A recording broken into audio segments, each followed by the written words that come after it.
Indian contract act की। तो Indian contract act क्या है? इंडिया में जितने भी कॉन्ट्रैक्ट होते हैं, कॉन्ट्रैक्ट इन द सेंस किसी से किसी भी प्रकार का कॉन्ट्रैक्ट करना है। कॉन्ट्रैक्ट का मतलब कोई भी ट्रांजेक्शन हो गया, ठीक है, या और किसी प्रकार का कॉन्ट्रैक्ट टाइप की चीज करनी है तो एक एक्ट गवर्न करता है उसको, जिसको हम लोग बोलते हैं इंडियन कॉन्ट्रैक्ट एक्ट 1872। 1872 से क्या मतलब है? ये ऐसा टाइम था जब अपना देश आजाद नहीं हुआ था, ठीक है। आजाद इन द सेंस यहाँ पे ब्रिटिश लोग थे, तो इंडिया में जितने भी उस टाइम लॉ लाए गए थे वो साले ब्रिटिश लॉ थे, समझ लो। तो अगर देखोगे तो ये जो कॉन्ट्रैक्ट एक्ट है इसके जितने भी प्रिंसिपल हैं वो सारे ब्रिटिश लॉ से कॉपीड है, समझ लो। मतलब इंडिया में ये लॉ नहीं बना है, समझ लो, लेकिन फॉलो आज तक वही हो रहा है, ब्रिटिश वाला लॉ, ठीक है। तो अगर हम लोग देखें तो Indian contract act governing law related to contract in India, India में जितने टाइप के कॉन्ट्रैक्ट होते हैं उन सब में इंडियन कॉन्ट्रैक्ट एक्ट लगता है, क्लियर। उसके बाद the act was passed by British India and based on principle of English common law. मतलब इंग्लिश की जो कॉमन लॉ थी, मतलब जो इंग्लैंड की अपनी बुक थी लॉ की, वहां से एक्ट को कॉपी किया गया। और ये ब्रिटिश इंडिया ने, मतलब जब हमारा इंडिया मतलब अंग्रेजों की गिरफ्त में था उस समय पास हुआ था, तो इसीलिए इसको बोलते हैं कि पास किया था ब्रिटिश इंडिया ने, मतलब आजादी के पहले। अब एक्ट एप्लीकेबल कहां होता है? होल ऑफ इंडिया में होता है, इंक्लूडिंग जम्मू एंड कश्मीर, समझ रहे हो, मतलब पूरे इंडिया में होता था जम्मू एंड कश्मीर को मिला के। अब ये एक्ट जो है इफेक्ट में कब आया? तो अगर हम लोग बात करें 1 सितंबर 1872 में इफेक्ट में आया, और इंडिया में जितने टाइप के कॉन्ट्रैक्ट हैं इन सारे को टाइप के कॉन्ट्रैक्ट पे ये लगने लगा। समझ में आया? क्लियर? तो ये इंट्रोडक्शन था। अब मान लो कॉन्ट्रैक्ट कर रहे हैं हम लोग, कॉन्ट्रैक्ट इन द सेंस कि एक यहाँ पे देखो दो लोग बने हुए हैं। कॉन्ट्रैक्ट का मतलब होता है कि एक पर्सन कुछ ना कुछ सामने वाले पर्सन से पूछेगा, बोलेगा, और सामने वाला पर्सन उस पर अपना आंसर देगा कि हमको ये चीजें करनी है, तुम्हारे साथ नहीं करनी है, एक लेमन लैंग्वेज में समझते हैं। तो इसमें हम लोग देखें तो कुछ चीजें होती हैं, जैसे कि हमने एक आपसे पूछा कि बेटा क्या इंटरमीडिएट ग्रुप 1 की क्लासेस स्टार्ट हो रही हैं, आप करेंगे? तो आपके रिप्लाई दो होंगे, यस और नो, करेंगे या तो नहीं करेंगे, ठीक है। तो इसी तरीके से अगर आपने उसको एक्सेप्टेंस दे दी, मतलब कि कह दिया यस सर करेंगे, तो हमारा आपका एक कॉन्ट्रैक्ट बन गया, एग्रीमेंट बन गया कि हम लोगों को क्या करना है, हमको पढ़ाना है और आपको पढ़ना है, समझ लो। हम पढ़ाएंगे तो हमारी तरफ से क्या है, नॉलेज हम आपको दे रहे हैं, आप पढ़ेंगे तो आपकी तरफ से आप हमें पैसे देंगे, समझ लो। इसमें कुछ इंपॉर्टेंट डिफिनेशन है, तो इंपॉर्टेंट डिफिनेशन में जैसे बात करें, सबसे पहले प्रपोजल है, प्रपोजल को हम लोग ऑफर भी बोलते हैं, ठीक है। ऑफर का मतलब हमने आपसे पूछा कि बेटा क्या आप लोग पढ़ेंगे, तो हमने आपको ऑफर दिया। अब ऑफर पे आप उसको एक्सेप्ट भी कर सकते हैं, रिजेक्ट भी कर सकते हैं, कर सकते हैं। तो when one person signifies to another his willingness, जब एक पर्सन सिग्निफाई करता है अनदर पर्सन को अपनी विलिंगनेस, अपनी इच्छा जाहिर करता है, हमने अपनी इच्छा जाहिर की कि बेटा आप लोग पढ़ेंगे। टू डू और एब्सटेन फ्रॉम डूइंग एनीथिंग, कुछ करने के लिए या तो कुछ ना करने के लिए, हो सकता है हमने कहा हो कि आप बेटा पढ़ेंगे, या फिर हमने कहा कोई काम ऐसा है कि निगेटिव सेंस में बोल रहे हैं, क्या ये काम नहीं करना है आपको, समझ रहे हो। तो कुछ करने के लिए भी ऑफर दे सकते हैं और कुछ ना करने के लिए भी ऑफर दे सकते हैं, with a view to obtaining assent of that other such act और एब्सटेंस। कह रहे हैं कुछ करने के लिए या कुछ ना करने के लिए, मतलब या तो आप यस बोलेंगे या तो नो बोलेंगे, समझ रहे हो। इस व्यू से हमने आपको ऑफर दिया, या तो आप उसको यस बोलेंगे या तो नो बोलेंगे। He is set to make a proposal, ये बोला जाएगा कि उसको जो है कि हमने ऑफर दिया है, प्रपोजल दिया है, समझ रहे हो। समझ में आ गया होगा आई थिंक। इसको हम लोग सेक्शन 2A में डिफाइन करते हैं, क्लियर। उसके बाद अगर हम लोग बात करें एक्सेप्टेंस, सेकेंड पॉइंट, तो जो ऊपर हमने ऑफर दिया था उसी ऑफर को अगर आप लोग एक्सेप्ट कर लेते हैं सामने वाली पार्टी, तो उसी को हम लोग एक्सेप्टेंस बोलते हैं, section 2B। When the person to whom the proposal is made signifies his assent, जिस पर्सन को हमने प्रपोजल मेड किया है, प्रपोजल दिया है सामने वाले को, वो अगर अपनी एसेंट दे देता है उसी पे, देयर टू का मतलब जो हमने बोला है, जो बात हमने बोली है, जो ऑफर हमने दिया है, सेम उसी ऑफर पे अपनी एसेंट देता है, अपनी कंसेंट देता है, the proposal is set to be accepted, उस प्रपोजल को बोला जाएगा कि वो एक्सेप्टेड हो गया है। अब proposal when accepted become a promise, अगर प्रपोजल आपका एक्सेप्ट हो गया तो उसको प्रॉमिस बोलेंगे। ऐसा पर्सन जो प्रपोजल देता है मतलब ऑफर देता है उसको हम प्रॉमिसर या तो ऑफरर बोलते हैं। ऐसा पर्सन जो उसको एक्सेप्ट बोलता है उसको हम प्रॉमिसी या तो ऑफरी बोलते हैं। क्लियर, समझ में आया? अब दोनों चीजें हो गई, हमारा प्रपोजल हो गया, एक्सेप्टेंस हो गया, मतलब ऑफर हो गया प्लस एक्सेप्टेंस हो गया। अगर ऑफर एंड एक्सेप्टेंस दोनों हो गए तो हम दोनों के बीच में एक एग्रीमेंट बन गया है कि हम आपको पढ़ाएंगे और आप पढ़ेंगे। बन गया है ये एग्रीमेंट। एवरी प्रॉमिस और every set of promise forming consideration for each other is an agreement. कह रहे हैं अगर एक दूसरे के प्रति हम लोगों का कुछ लाइबिलिटी बन रही है, उत्तरदायित्व बन रहा है, कंसिडरेशन बन रहा है और ऑफर और एक्सेप्टेंस के तहत वो आया है तो उसको हम लोग एग्रीमेंट बोलेंगे। मतलब कि हमने ऑफर दिया, आपने एक्सेप्टेंस दिया, तो कहीं ना कहीं हम आपको कुछ दे रहे हैं, समथिंग इन रिटर्न कंसिडरेशन, मतलब कि हम आपको नॉलेज दे रहे हैं, आपकी तरफ से भी कुछ चीजें आ रही हैं, आप उसके जो है बदले में पेमेंट कर रहे हैं, तो दोनों तरफ से कंसिडरेशन है। कंसिडरेशन पैसे की फॉर्म में भी हो सकती है और अदर देन कैश भी हो सकती है। ठीक है, तो अगर हम सिंपल वर्ड में बात करें ऑफर प्लस एक्सेप्टेंस आपका क्या होता है एग्रीमेंट, लेकिन इसमें कंसिडरेशन फॉर्म होना भी बहुत जरूरी है। मतलब अगर हमने जो है ऐसा कोई ऑफर दिया जिसमें कंसिडरेशन नहीं है तो ऑफर नहीं बोला जाएगा, मतलब कंसिडरेशन होना बहुत जरूरी है। अब एक टॉपिक है वाइड एग्रीमेंट। वाइड एग्रीमेंट क्या होता है? An agreement not enforceable by law is said to be void. Void का मतलब स्टार्टिंग से ही ऐसे एग्रीमेंट्स जिनका हम तो ना तो ऑफर दे सकते हैं ना एग्रीमेंट ना एक्सेप्टेंस आप दे सकते हैं, वो स्टार्टिंग से ही वाइड। वाइड का मतलब बेकार, व्यर्थ बोलते हैं हिंदी में हो। कॉन्ट्रैक्ट किसको बोलेंगे? कॉन्ट्रैक्ट समझना, इधर देखो, offer plus acceptance plus consideration plus enforceability by law, इसको हम बोलते हैं कॉन्ट्रैक्ट। अब सर ये क्या चीज है? अगर किसी पर्सन ने, अगर हम बात करें, अगर किसी पर्सन को जो है ऑफर दिया है हमने, उसने उसको एक्सेप्ट किया है, दोनों के लिए कंसिडरेशन है, मतलब दोनों लोग एक दूसरे के लिए कुछ ना कुछ कर रहे हैं, समझ लो, और हम बीच में करने से मुकर गए, अगर मान लो हम कहें हम नहीं पढ़ाएंगे, क्या कर लोगे? कुछ कर पाओगे? पापा को बुला के लाएंगे, समझ लो सर, कैसे नहीं, हमारे घर में हॉकी सब रखी है सर, ऐसे कैसे बोल सकते हैं नहीं पढ़ाएंगे?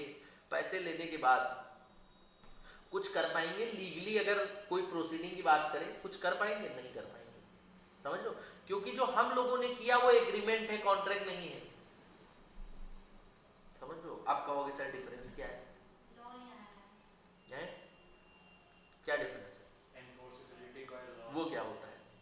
सर हम तो कोर्ट पे नहीं केस कर सकते। कोर्ट पे केस नहीं कर सकते? कोर्ट पे केस नहीं कर सकते कि आपने क्यों नहीं पढ़ाया, क्योंकि लॉ में ये फालतू हुआ ना, ये तो एकदम इनफॉर्मल कॉन्ट्रैक्ट है। इनफॉर्मल फॉर्मल हम बोल ही नहीं रहे, मतलब छोड़िए जो भी देखो, हम ये कहते हैं कि जैसे मान लो एक ये है ए और ये है बी, ठीक है, हमने इनसे कहा हमारा घर खरीदोगे, इन्होंने कहा हम खरीदेंगे, दोनों का एग्रीमेंट हो गया, ठीक है, बाद में हमने कहा जाओ नहीं बेचेंगे, क्या ये कुछ कर सकते हैं? क्यों नहीं कर सकते? बस इसी का रीजन बताओ। चलो कंसिडरेशन भी है, कंसिडरेशन भी पैसे, वो हमको घर दे रहे हैं, हम उनको पैसे दे रहे हैं। अब हमने एंड टाइम पे कहा कि हमको घर नहीं बेचना है, हमने कॉन्ट्रैक्ट को, एग्रीमेंट तोड़ रहे हैं, बोलो रहने दे, ना पढ़ा है?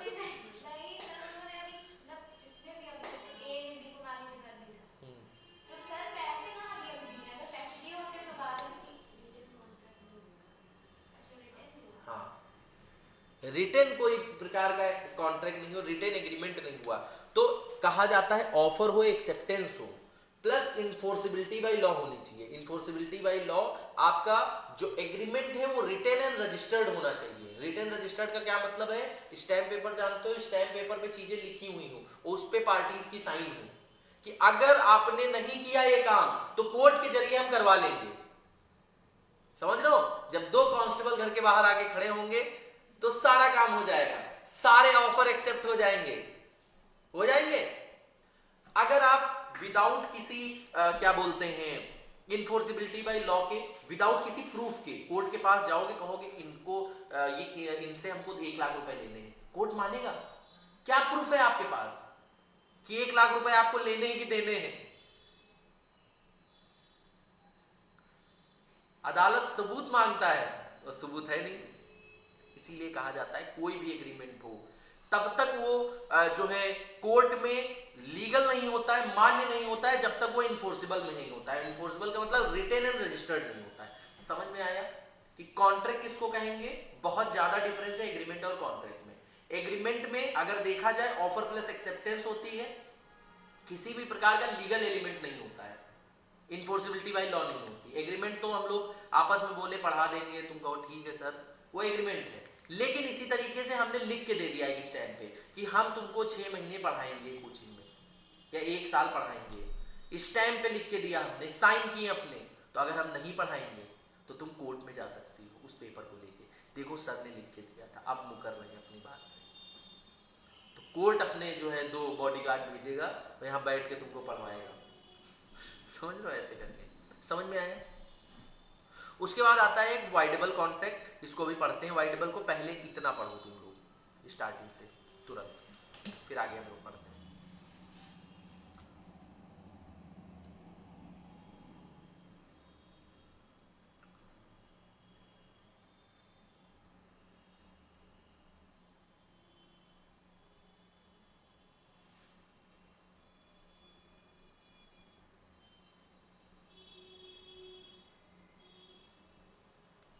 क्यों इधर अनूप जो है तुम्हारा दोस्त है? अनूप मौर्य जानते हो? दोस्त है तुम्हारा? अब नहीं, ऐसे बात नहीं होती।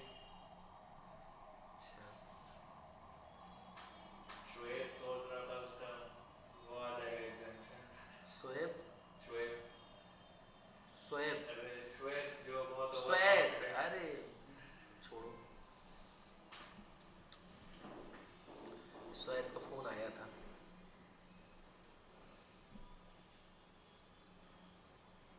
तुम कोर्स में ज्वाइन हो गए? आया? हाँ हो गए थे, कब भूल गए। सर किस टाइम होगी उसकी क्लास? अभी टाइमिंग डालेंगे, घर पहुंचने दो। ऑलमोस्ट 8 बजे के बाद होगी क्लास उसकी, 8 बजे से पहले नहीं।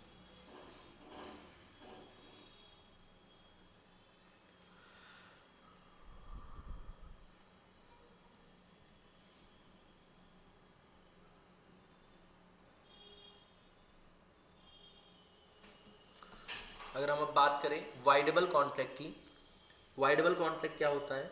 ऐसा कॉन्ट्रैक्ट, मान लो ये 2 पर्सन है,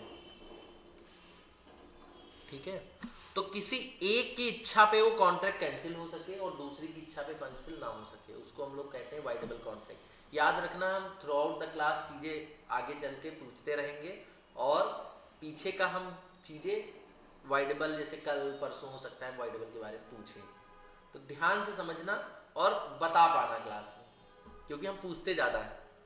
समझ रहे हो? An agreement which is enforceable by law at the option of one or more parties thereto, but not at the option of the other or others। कह रहे हैं किसी एक के जो है कंसेंट पे कॉन्ट्रैक्ट कैंसिल हो सकता है या चेंज हो सकता है और दूसरे की कंसेंट पे चेंज नहीं हो सकता है। तो सर ये क्यों, कौन सी बात हुई? ये तो पार्शियलिटी कर रहे हैं सर, कि एक के उस पे चेंज हो जाएगा, दूसरे के उस पे चेंज नहीं होगा। इसको थोड़ा सा और स्ट्रेच करते हैं, समझाते हैं।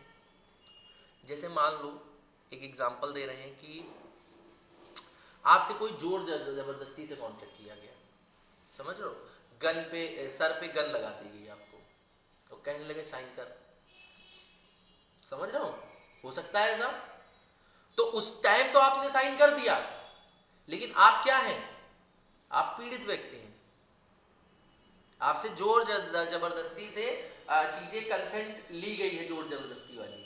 तो ऐसी कंसेंट को हम लोग वाइड बोलते हैं, मतलब at the option of the aggrieved party, जो एग्रीव्ड पार्टी है, पीड़ित व्यक्ति है, उसके ऑप्शन पे कॉन्ट्रैक्ट कैंसिल हो सकता है, उसको बोलते हैं वाइडेबल कॉन्ट्रैक्ट। मतलब किसी एक पर्सन, एक पार्टी के कंसेंट पे कॉन्ट्रैक्ट को कैंसिल करना।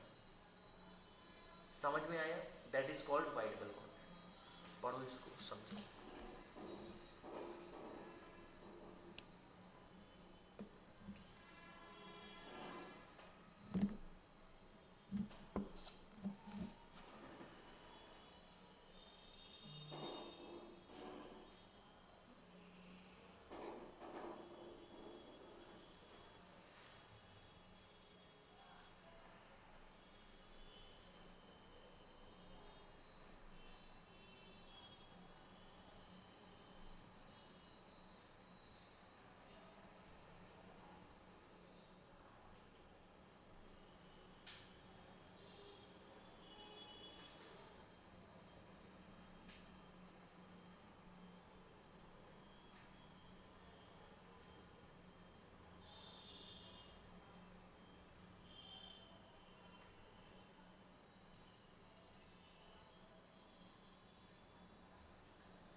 ठीक है, समझ में आया इतना? यहाँ तक कोई डाउट, कोई दिक्कत? ठीक है, पढ़ना भले ही थोड़ा थोड़ा है, लेकिन कॉन्सेप्ट के साथ पढ़ना है। समझ रहे हो? कहते नहीं कम खाओ लेकिन क्वालिटी वाला खाओ, वो वाला कॉन्सेप्ट रहता है हमारा। तो एक एक कॉन्सेप्ट बिल्कुल समझ के पढ़ना है, एक एक चीज़ें समझ के, एक एक वर्ड समझ के चलना है, एक एक एग्जाम्पल समझ के चलना है, क्योंकि सारी चीज़ें एग्जाम वाले दिन काम आएंगी, तुमको ये बात याद रखना।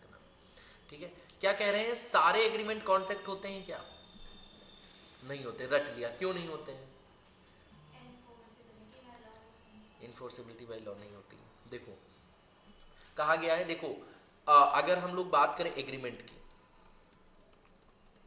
ठीक है, तो एग्रीमेंट में दो चीजें होती हैं, ऑफर प्लस एक्सेप्टेंस होता है। तो अगर देखोगे ऑफर प्लस एक्सेप्टेंस तो सब में मिल जाएगा, लेकिन कॉन्ट्रैक्ट कौन बनता है? जिसमें इन्फोर्सिबिलिटी बाय लॉ होती है। तो देखोगे जितने भी कॉन्ट्रैक्ट बनेंगे वो एग्रीमेंट तो होंगे ही पहले से, लेकिन जितने एग्रीमेंट होंगे क्या वो कॉन्ट्रैक्ट होंगे? नहीं। हो सकता है किसी में इन्फोर्सिबिलिटी बाय लॉ ना हो, वो कॉन्ट्रैक्ट नहीं बनेगा।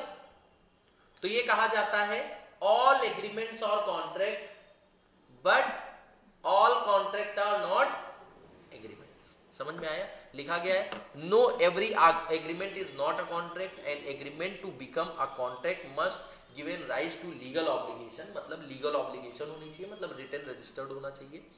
अब दो चीजें होती हैं इसमें, एग्रीमेंट दो टाइप के हो सकते हैं, एक सोशल ऑब्लिगेशन होता है, एक लीगल ऑब्लिगेशन होता है। सोशल ऑब्लिगेशन का मतलब जैसे दो दोस्त बैठे हुए हो, कहने लगे चलो चाय पीने चले, या फिर एक फ्रेंड ने दूसरे फ्रेंड को डिनर के लिए इनवाइट किया कि आज हमने घर पे हमारी बर्थडे पार्टी है, खाना वाना बनवाया है और आना खा के, वो नहीं आया, उसके खाना पूरा पनीर वनीर सब बेकार गया, समझ रहे हो। अब दूसरे दिन उठा के केस कर दिया उसने, कह लगे तुम्हारे लिए हमने स्पेशली बनवाया था घर में खाना, तुम क्यों नहीं आए। तो क्या ऐसा कोई भी अगर एग्रीमेंट कह लें वो इन्फोर्सेबल हो सकता है? नहीं हो सकता है, क्योंकि ये सोशल नेचर का है, समझ रहे हो। डे टू डे में ऐसी चीजें होती रहती है। चलो चलो चाय पीने चले, वो कह रहा नहीं जाएंगे, या फिर तुम लोगों ने डिसाइड किया कि कल हम लोग एक काम करेंगे, क्लास के बाद कहीं घूमने चलेंगे, ठंडी हो रही, मौसम अच्छा, धूप धूप निकलती नहीं, ऐसे करके, और अगले दिन वो बंदा आया ही नहीं, तुमने उठा के केस कर दिया कि सर इन्होंने कल एग्रीमेंट किया, हमने ऑफर दिया, उन्होंने एक्सेप्ट किया, लेकिन ये सारे सोशल नेचर के एग्रीमेंट्स हैं, समझ रहे हो। घर पे कोई बातचीत हुई मम्मी पापा के बीच में, तुम्हारे और पापा के बीच में, पापा ने कहा, समझ रहे हो, कि बेटा ये काम कर लो, तुमको ये दिला देंगे। अब अगर वो नहीं दिला रहे हैं तो क्या करोगे? केस कर दोगे?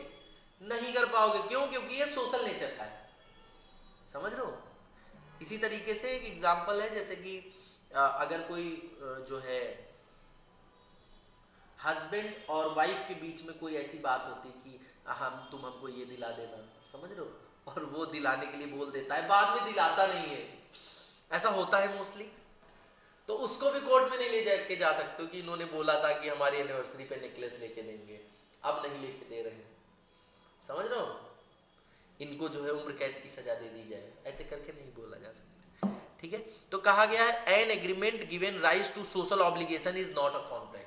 कह रहे कोई भी एग्रीमेंट अगर सोशल ऑब्लिगेशन को जन्म देता है, राइज करता है, तो वो आपका कॉन्ट्रैक्ट नहीं है, वो कवर ही नहीं होता इंडियन कॉन्ट्रैक्ट एक्ट, आईसीए में, मतलब इंडियन कॉन्ट्रैक्ट एक्ट 1872 में वो कवर नहीं होता है।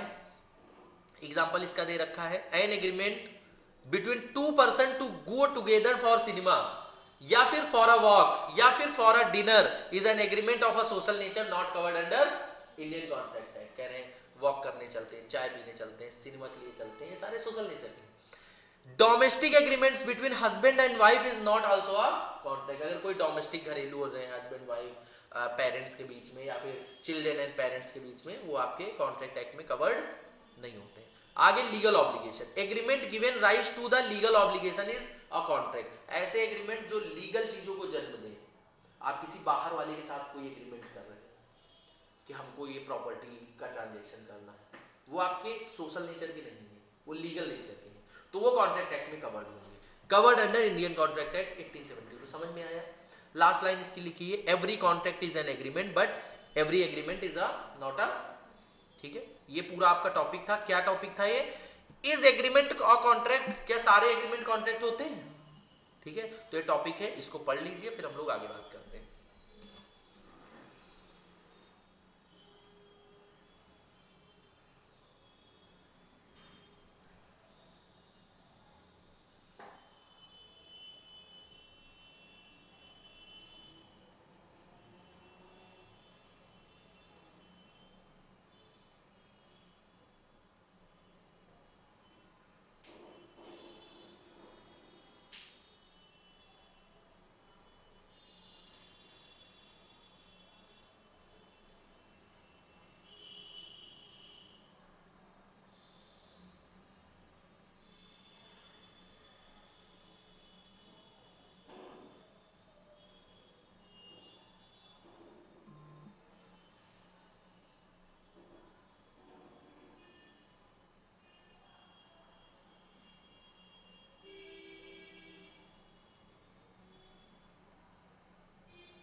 अब इसके बाद आएगा difference between agreement and contract.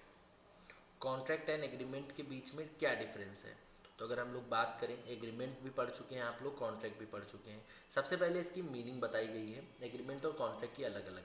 कह रहे हैं एग्रीमेंट क्या होता है? When a person proposal is accepted by the person to whom it is made, मतलब जिस पर्सन को प्रपोजल या ऑफर दिया गया है और उस पर्सन ने उसको एक्सेप्ट कर लिया है, तो उसके बाद वो क्या बन जाता है? एग्रीमेंट। कॉन्ट्रैक्ट क्या होता है? एग्रीमेंट अगर इन्फोर्सिबल हो गया है लॉ के द्वारा तो उसको क्या बोलेंगे? कॉन्ट्रैक्ट। मतलब अगर यहां पे देखें तो यहां पे केवल ऑफर प्लस एक्सेप्टेंस होता है, और यहां पे बात करें तो offer plus acceptance plus enforceability by law, ये सारी चीजें होती हैं। समझ में आया? अब यहाँ पे बोला भी गया है एसेंशियल एलिमेंट्स क्या है, यहाँ पे ऑफर एंड एक्सेप्टेंस होता है, यहाँ पे क्या होता है? Agreement plus enforceability by law. इसको हम एग्रीमेंट को तोड़ भी सकते हैं, offer plus acceptance plus enforceability by law, ऐसे भी लिख सकते हैं, वही चीज है। अब इसमें सेक्शन बताया गया, इसको सेक्शन 2E में डिफाइन किया गया और कॉन्ट्रैक्ट को सेक्शन 2H में डिफाइन किया गया है। क्या एग्रीमेंट राइटिंग में नेसेसरी है? नहीं नेसेसरी है। तो लिखा है एग्रीमेंट को राइटिंग में लिखना नेसेसरी नहीं है, क्योंकि एग्रीमेंट सोशल नेचर के भी हो सकते हैं। समझ लो। क्या कॉन्ट्रैक्ट रिटन और रजिस्टर्ड होना चाहिए? बिल्कुल होना चाहिए। उसके बाद लीगल ऑब्लिगेशन। एग्रीमेंट की बात करें तो does not create any legal obligation, किसी भी प्रकार का कोई लीगल ऑब्लिगेशन क्रिएट नहीं कर रहा है। दूसरी बात करें अगर कॉन्ट्रैक्ट की, तो कॉन्ट्रैक्ट लीगल ऑब्लिगेशन क्रिएट करता है। कि लीगल ऑब्लिगेशन का मतलब होता है अगर एक पार्टी भी उस कॉन्ट्रैक्ट में किसी भी टर्म्स एंड कंडीशन को फॉलो नहीं करता है तो दूसरी पार्टी कोर्ट वगैरह में जाके उसको फॉलो करवा सकता है by the help of the court.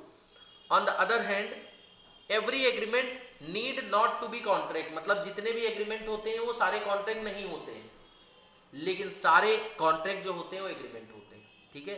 अगर देखो तो एग्रीमेंट बहुत सारे होते हैं, उसमें से कुछ ही कॉन्ट्रैक्ट बनते हैं, होता है ऐसा, जिनमें इन्फोर्सिबिलिटी बाय लॉ होती है।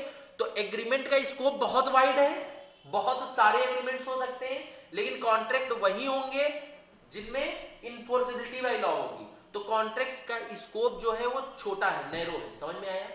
इसको पढ़ो, फिर हम लोग आगे डिस्कस करते हैं।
आगे बात करें essential elements of a valid contract. कह रहे हैं एक वैलिड कॉन्ट्रैक्ट के कुछ एसेंशियल एलिमेंट्स होते हैं। क्या होते हैं एसेंशियल एलिमेंट? सबसे पहले देखें कि एक कॉन्ट्रैक्ट होने के लिए क्या क्या चीजें जरूरी हैं, मतलब विदाउट इनके एक कॉन्ट्रैक्ट नहीं होना चाहिए। मतलब इनको हम लोग सेक्शन 10 की कंडीशन बोलते हैं, मतलब ये सेक्शन 10 में गवर्न करते हैं। सेक्शन 10 की एसेंशियल कंडीशन बोलते हैं। अगर इनमें में से कोई भी एक कंडीशन मिसिंग है तो कॉन्ट्रैक्ट को कॉन्ट्रैक्ट नहीं माना जाता है। ठीक है, अब ये कंडीशन क्या है? सबसे पहला, कॉन्ट्रैक्ट होने के लिए एग्रीमेंट होना चाहिए। समझ रहे हो? एग्रीमेंट का मतलब ऑफर होना चाहिए, एक्सेप्टेंस होना चाहिए। ठीक है, तब वो एग्रीमेंट बनेगा। मतलब कॉन्ट्रैक्ट बनने के लिए सबसे पहले एग्रीमेंट होगा। दूसरी बात, फ्री कंसेंट होना चाहिए। फ्री कंसेंट का मतलब होता है कि किसी प्रकार से जोर जबरदस्ती से चीजें किसी से कंसेंट ना ली गई हो। अब लॉ में फ्री कंसेंट को अलग से डिफाइन किया गया है। ठीक है, कि कुछ 5 चीजें होती हैं, अनडू इन्फ्लुएंस, फ्रॉड, ठीक है, मिस रिप्रेजेंटेशन, मिस्टेक। ये चीजें अगर नहीं किया है आपने तो उसको हम लोग फ्री कंसेंट मानेंगे, मतलब उस कंसेंट को हम फ्री मानेंगे। समझ में आया? उसके बाद कंपिटेंसी ऑफ पार्टीज होनी चाहिए, मतलब पार्टी कंपिटेंट होनी चाहिए कॉन्ट्रैक्ट करने के लिए। मतलब इसमें अगर हम लोग बात करें तो कोई भी बंदा अनसाउंड माइंड का ना हो। अनसाउंड माइंड का है अगर, मतलब हल्का सा उसका कुछ प्रॉब्लम है माइंड में, और आप अगर उसके साथ कोई कॉन्ट्रैक्ट कर रहे हैं तो क्या वो कॉन्ट्रैक्ट वैलिड होगा? कहेंगे हमारा लड़का तो ऐसा था, आपने गलत कॉन्ट्रैक्ट कर दिया, बहला फुसला दिया, ऐसे बोलते हैं। क्यों?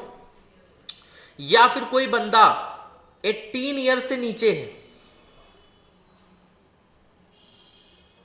हो सकता है। ठीक है, तो ऐसे जो लोग होते हैं वो कंपिटेंट नहीं होते हैं। ऐसे लोगों को के साथ आप कॉन्ट्रैक्ट नहीं कर सकते हैं, जो अनसाउंड माइंड हो, 18 ईयर्स के ना हो, ये सारी चीजें। लॉफुल कंसिडरेशन, आपने कहा सर आप पढ़ा दीजिए, बाकी जो आप कहेंगे वो कर देंगे। हमारे घर में हॉकी रखी है, तलवार है, गन भी है पापा की, समझो, बैंक लूटने कहेंगे वो भी लुटवा देंगे साथ में। तो क्या जो कंसिडरेशन आप बदले में दे रहे हैं वो लॉफुल है? पूछ रहे हैं, नहीं है लॉफुल है? हमको तो पैसे चाहिए ना, तुम बैंक लूट के दो या मर्डर करके दो। क्यों? कर सकते हैं ना? कर सकते हो? नहीं कर सकते। कंसिडरेशन लॉफुल होनी चाहिए, मतलब कि कोई भी इलीगल एक्टिविटी करके आप हमको कंसिडरेशन ना दे रहे हैं, ये भी चेक करना होगा। समझ में आया? आगे लीगल ऑब्जेक्ट होना चाहिए, मतलब हम दोनों लोग कोई लीगल ऑब्जेक्ट, जैसे हमको पढ़ाना है, आपको पढ़ना है, लीगल ऑब्जेक्ट। अब हमने कहा एक बात बताओ, हम चोरी करने की एक प्लान बना रहे हैं, बढ़िया। स्पेशल 26 मूवी देखी? मूवीज नहीं देखते तो स्पेशल 26 नहीं देखी। मनी हेस्ट देखी है?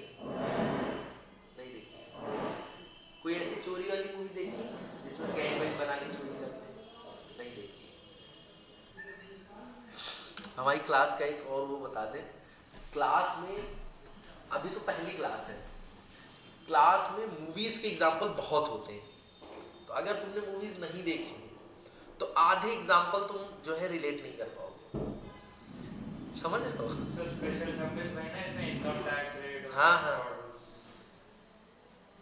ठीक है। रेड मूवी देखी है? अच्छा चलो, एक तो देखी। रेड मूवी देखी, तो रेड में देखोगे तो अजय देवगन पूरी टीम बना के जाता है रेड करने की। टीम वही है मान लो, और अजय देवगन ने कहा चलो रेड वेड करके बहुत हो गया, आज चलो आरबीआई बैंक को लूटते हैं। समझ रहे हो? या फिर चलो किसी जो है नेता के घर फेक रेड डालते हैं। तो इन लोगों का क्या ऑब्जेक्ट लीगल है? नहीं, अनलीगल ऑब्जेक्ट है। तो ऐसा कोई भी एग्रीमेंट या कॉन्ट्रैक्ट ये कर रहे हैं जिसका ऑब्जेक्ट लीगल नहीं है, तो वो भी आपका कॉन्ट्रैक्ट नहीं बन सकता, एक वैलिड कॉन्ट्रैक्ट नहीं बन सकता है।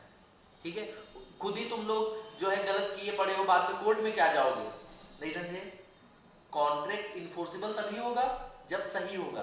सही नहीं करो, हमने मर्डर किया था, इन्होंने पैसे नहीं दिए मर्डर के, इसके लिए जा सकते हो कोर्ट में। जैसे मान लो हमने तुमको अपॉइंट किया मर्डर करने के लिए, हमने कहा कि एक हमारा दुश्मन है लखनऊ में, बहुत परेशान करता है, उसका मर्डर करना है तुमको। समझ रहे हो? तुमने एक पेपर पे लिखवा लिया, हमने लिख भी दिया जाओ कराओ जाके, इतने पैसे तुमको देंगे। बाद में हमने पैसे नहीं दिए, एडवांस दे दिया, फाइनल पेमेंट नहीं किया, तुम क्या कोर्ट जा सकते हो? जाओगे? क्यों नहीं जाओगे? पहले तो हमको ही जमीन करा देंगे। क्योंकि ये लीगल ऑब्जेक्ट नहीं है, अनलीगल ऑब्जेक्ट है, समझ रहे हो? या फिर इलीगल कह सकते हो। इलीगल ऑब्जेक्ट है तो तुम्ही को पहले जेल में डाला जाएगा, समझ रहे हो? और सजा तुमको मेन होगी, हमको तो जो है अटैच्ड वाली सजा होगी, मतलब कम होगी हमको। Not expressly declare to be void, कोई भी कॉन्ट्रैक्ट ऐसा जो वाइड ना डिक्लेयर, वाइड का मतलब वेयर, कोर्ट ने पहले ही कह दिया इस टाइप के कॉन्ट्रैक्ट आप नहीं कर सकते, समझ रहा हूं? अब कुछ और कंडीशन है जो कि सेक्शन 10 में नहीं दी गई है लेकिन फिर भी इंपॉर्टेंट है, जैसे कि 2 पार्टी होनी चाहिए।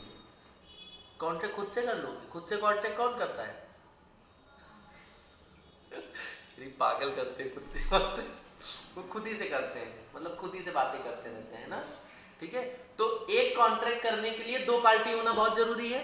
दूसरी चीज, intention to create legal relationship, दोनों का इंटेंशन होना चाहिए कि हम इस कॉन्ट्रैक्ट को परफॉर्म करेंगे और लीगल रिलेशनशिप क्रिएट करेंगे। लीगल फॉर्मेलिटीज होनी चाहिए, रिटर्न होना चाहिए, रजिस्टर्ड होना चाहिए। सर्टेनिटी ऑफ माइंड, मतलब इसका मतलब होता है दोनों लोग, हम जिस सेंस में आपको ऑफर दे रहे हैं उसी सेंस में आप उस ऑफर को समझ रहे हो, एक्सेप्ट कर रहे हैं, मतलब इसको बोलते हैं कि दोनों के माइंड मैच कर रहे हैं। क्लियर? हमने कहा हमारा घर खरीदोगे, अब हमारे पास 2 घर है, एक गांव में घर है, एक यहाँ घर है, आप कौन समझ रहे हैं?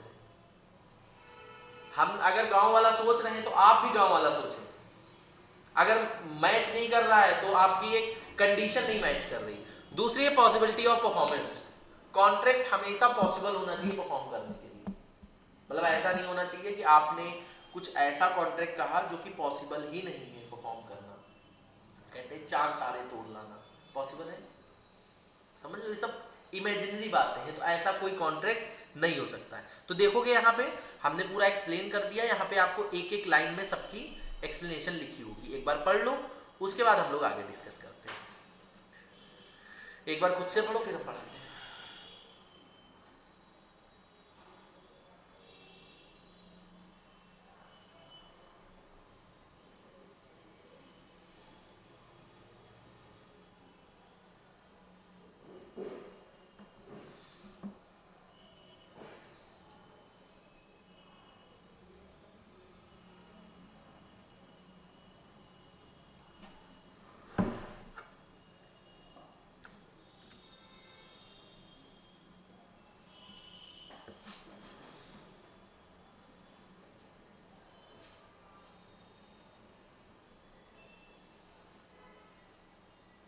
सर सेक्शंस तो याद नहीं कर रहे हो?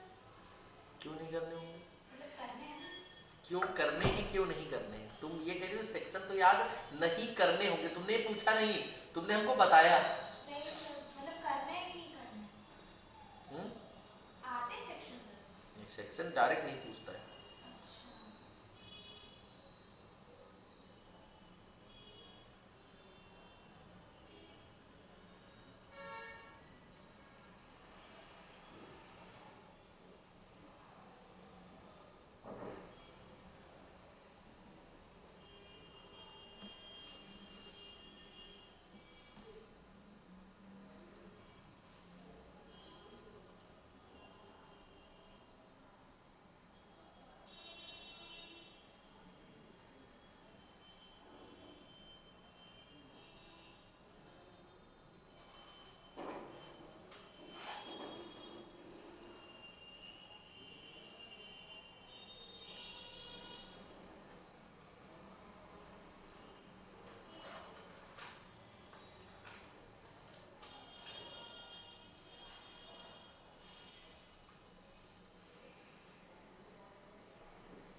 ठीक है।